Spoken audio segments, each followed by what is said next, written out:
안녕 친구들, 돌아온 걸 환영해요. 솔직히 말해서 공정하게 보자면 시즌 초반 우리는 정말 형편없었습니다.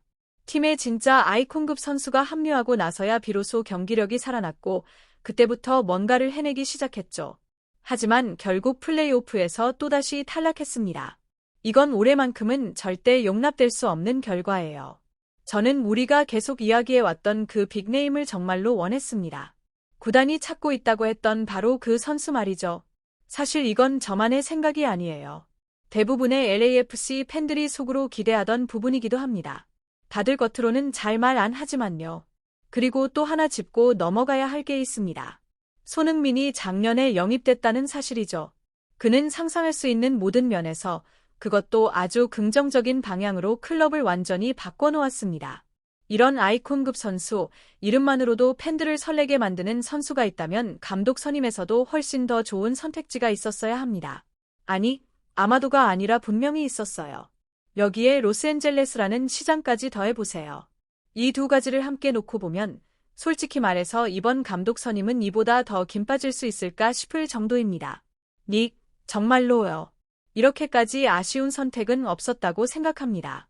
그리고 저를 더 화나게 만드는 건 이 얘기는 나중에 로스터 구성 이야기할 때 더 자세히 하겠지만 그것 역시 완전히 엉망이라는 점이에요.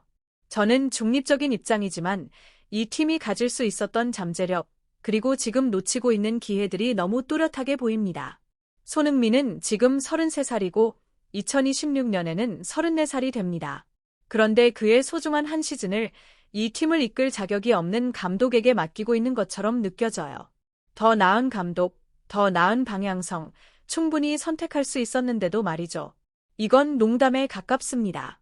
존 소링턴은 폭넓은 탐색을 하지 않았어요. 그냥 친구를 데려왔을 뿐입니다.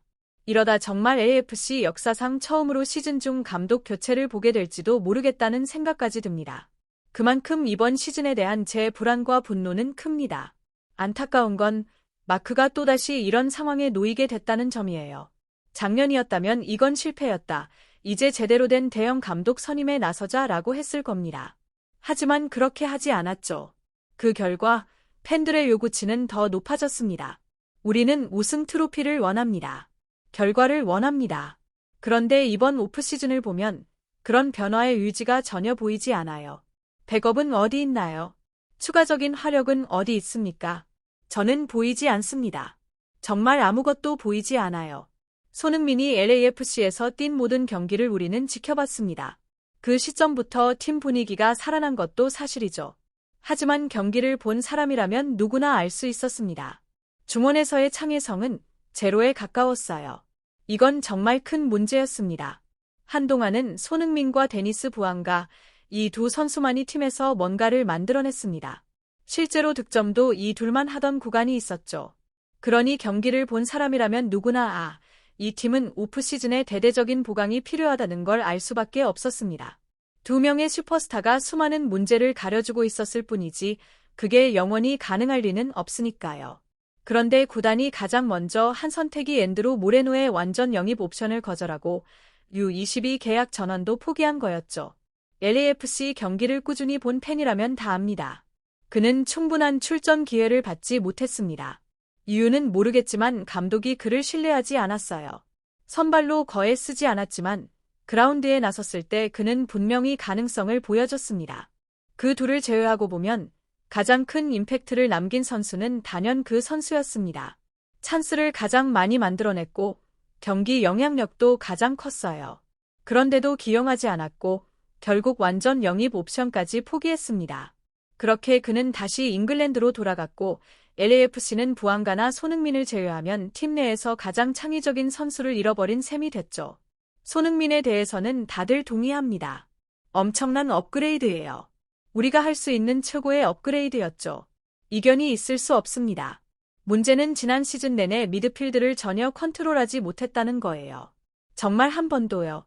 어떤 장면에서는 손흥민이 직접 내려와서 빌드업을 정리하고 공격 전개를 어떻게든 살려보려고 애쓰는 모습까지 나왔습니다. 스트라이커가 공격을 살리기 위해 중원까지 내려와야 하는 상황이었어요. 이게 정상입니까? 그 역할을 해줄 수 있는 선수가 바로 모레노였어요. 그런데도 구단은 그를 내보냈습니다. 감독이 떠나는 상황인데도 새 감독 체제에서 한 번 더 시험해볼 생각조차 하지 않았어요. 밥 브래들리 스타일의 시스템에서도 그는 분명 잘 어울렸을 겁니다. 정말 우리 팀에 딱 맞는 선수였어요. LAFC 팬들도 다 알고 있었습니다. 이 선수는 우리가 중심으로 삼아야 할 자원이다라고.